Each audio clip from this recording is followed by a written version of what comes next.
My best friend claims she hooked up with my boyfriend while blackout drunk, but he says it was all part of a proposal plan she ruined, and now I have no idea who to believe. I've been best friends with Becca since 2010, we were college roommates, and then after we graduated we still lived together up until I moved in with my boyfriend Nate in 2019. One thing about Becca is that she's always had a drinking problem for as long as I've known her, and she's done stuff while drunk that has sometimes caused problems in our friendship. She does try to stay sober, but every few years something will happen to make her start drinking again, which is what happened earlier this summer. So last Saturday Becca called me because she was drunk somewhere and needed a ride home. I couldn't go pick her up because I had the flu and I was on cold medicine, so Nate went to get her instead. A couple of days after that I started noticing that Nate was being weird with his phone.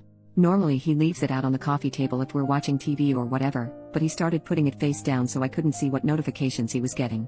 My first thought was that he was trying to plan a surprise, and because of the timing, I thought that maybe Becca was helping him. Yesterday I saw Becca and I told her that Nate was being sneaky all of a sudden, and I asked her if he said anything about maybe proposing soon. She asked me if I looked through his phone and I said no. Becca started crying and told me that she and Nate hooked up in his car the night that he came to pick her up. Her excuse was that she was really drunk and didn't fully know what she was doing. She said she'd been texting him since, telling him that he needed to tell me what happened or else she was going to. I asked Becca to show me the texts, but they were all in the app Signal, which deletes messages after a day, so all I could see was that she and Nate had a chat thread but nothing that they said. I told her to text Nate in front of me so I could see what he said, and she did, but we got no read receipt and so no response at all, so it didn't prove anything.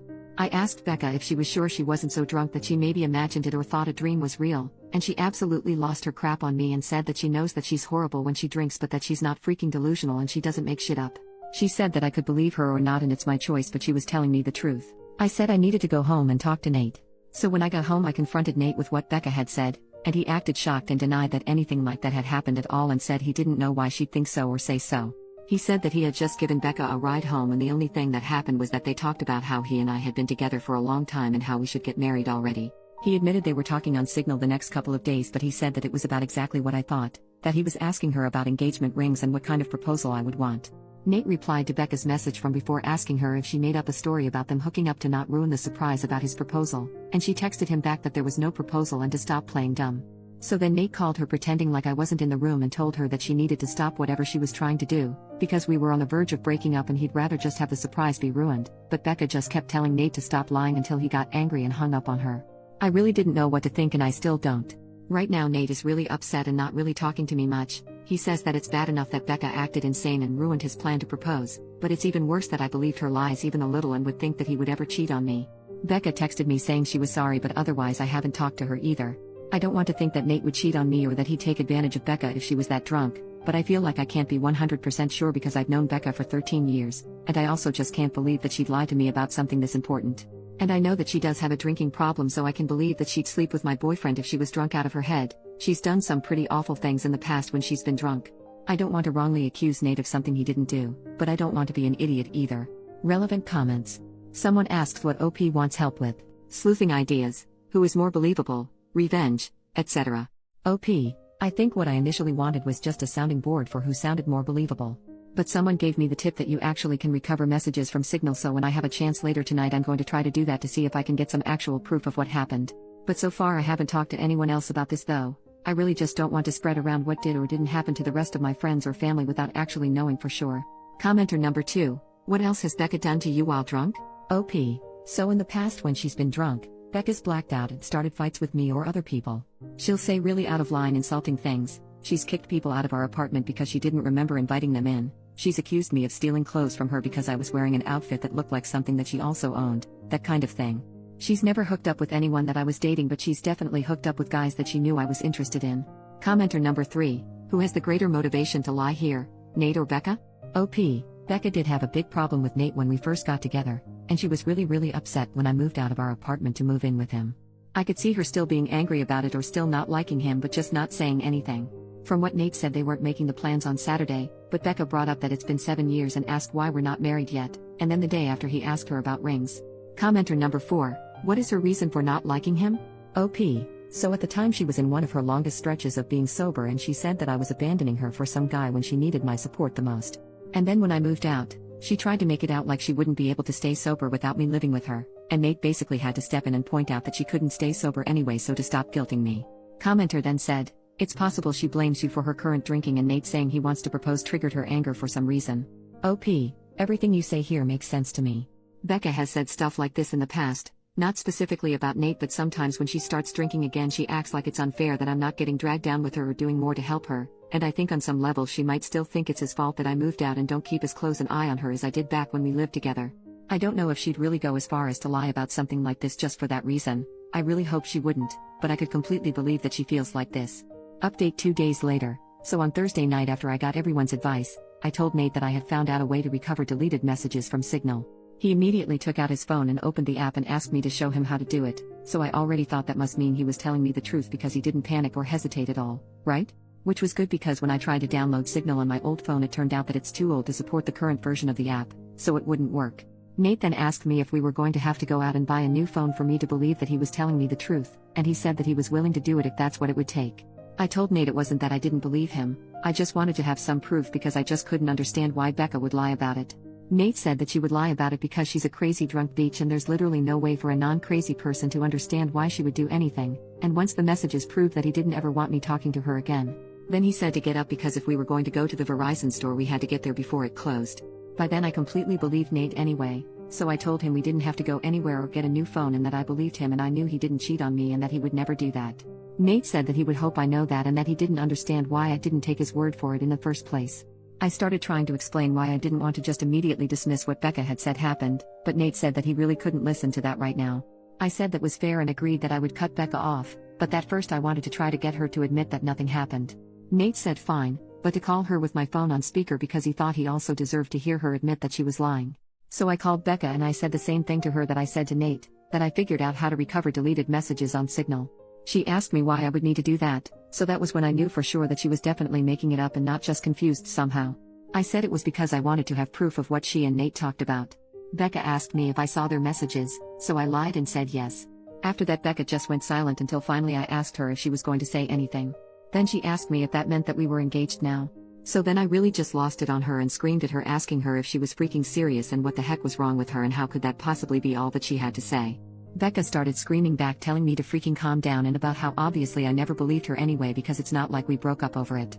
I was crying by that point and because of that I couldn't really say anything else, so then Nate told Becca to go screw herself and to never ever contact either one of us ever again and hung up on her. A minute later Becca sent me a completely unhinged text that I'm quoting here verbatim, apart from changed names. Courtney. You are supposed to be my friend for life. You are supposed to be there for me. You are supposed to be my person. But then you meet Nate and now you only care about Nate. Everything is about Nate. Tell me why Nate comes to pick me up when I call you? I called you not your precious freaking Nate.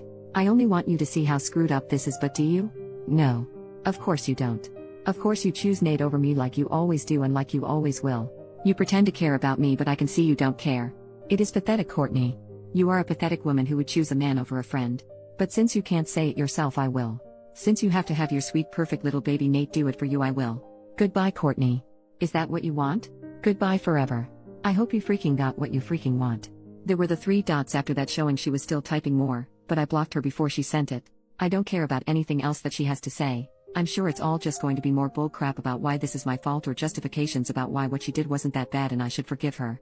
I know Nate is probably right and there's no non-crazy logic behind why Becca would stoop to doing something like this, but obviously I've still been thinking about it and my best guess is that whoever said that Becca still blames me and Nate, apparently mostly Nate, for her being a drunk mess who can't get her life together is right. It seems like she somehow thought that if she said she hooked up with Nate, I'd break up with him but still want to be friends with her and then everything would magically be fixed. As far as stuff with Nate, I asked him if he thought he could ever forgive me for doubting him and he said that since I came to my senses and I cut Becca off he guesses we can try to put it behind us. I don't think he's still going to propose anytime soon. After this I probably wouldn't if I was him. And from what Nate said he didn't actually do any planning yet other than asking Becca about rings and if I'd think a public proposal was tacky or not. All he was doing so far was trying to get ideas without me knowing he was talking to her about it. So just based on that I think probably it's not going to happen for a while if it still does at all. Also thanks to everyone for the advice and support. I know I didn't respond to many comments but I really did appreciate everyone who cared enough to want to help. Relevant comments. Commenter number 1. I'm curious if Becca ever said anything to you when she hooked up with guys you liked? Do you think she was blocking you on purpose to keep you for herself? Did she try anything with Nate before you were exclusive? Or was she just drunk and looking for hookups? OP. I don't think she ever put enough thought into those hookups to be malicious like that. She was just inconsiderate and would go after whoever. Commenter number 2. Did you ever confront her or just let it go? More than one time seems like a pattern. OP. We definitely got into arguments about it at the time, but it was mostly just kind of college bull crap and not really an actual confrontation about why she kept doing it, I guess. One last thought from OP. I'm sure she won't just go away. I'm already expecting her to try to get our other friends to get in the middle of everything as soon as she figures out she's actually blocked and I'm not just ignoring her. I hope she won't try to do anything else, but I guess at this point I really can't know with her. I'm hoping things are okay with Nate. I think in a while they will be. New update 11.5 months later. I haven't logged into this account for about a year, but I got a few messages asking for an update, so here it is. It turned out that whatever was going on with Becca that caused her to make false accusations about Nate was the beginning of some kind of a psychotic break.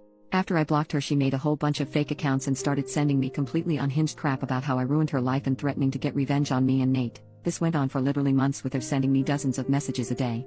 I found out from other friends that she was making multiple posts on Facebook every day that were semi-coherent rants about how much she hated me and how I was evil and ruined her life intentionally. I tried to talk to the police 2 different times to get a restraining order because I was afraid that Becca was going to show up at our apartment and attack me or Nate. I literally even got a front door camera because I was so scared that she was going to hurt us.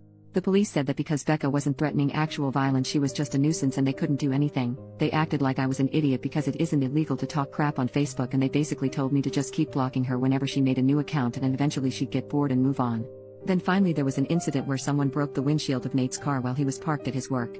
I guess it could have just been a random act of vandalism because his wasn't the only car that got windows broken, but at the time I was 100% sure it was Becca, so I went to the police again.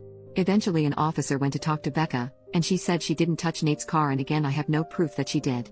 But after the police talked to her, Becca got put into a psych ward for a week because apparently her apartment was filthy and she was drunk out of her mind 24/7 and a danger to herself. I have not heard anything from Becca after she left the psych ward. I don't know if she was diagnosed with something or if she's medicated now or what. I found out that she moved in with her dad, who thank God lives in a different state. I look at her social media every so often to make sure she's not posting about me again and that she's nowhere around me. I haven't mentioned Nate much in this update, and that's because we're no longer together. He broke up with me after the windshield incident because he couldn't handle being constantly harassed by Becca, and to be honest I don't think he ever forgave me for not taking his side immediately when everything started. It really hurt, but I can't blame him. I tried to talk to him about fixing things between us after Becca was gone, but he just wasn't interested. So that's that. Life goes on, I guess.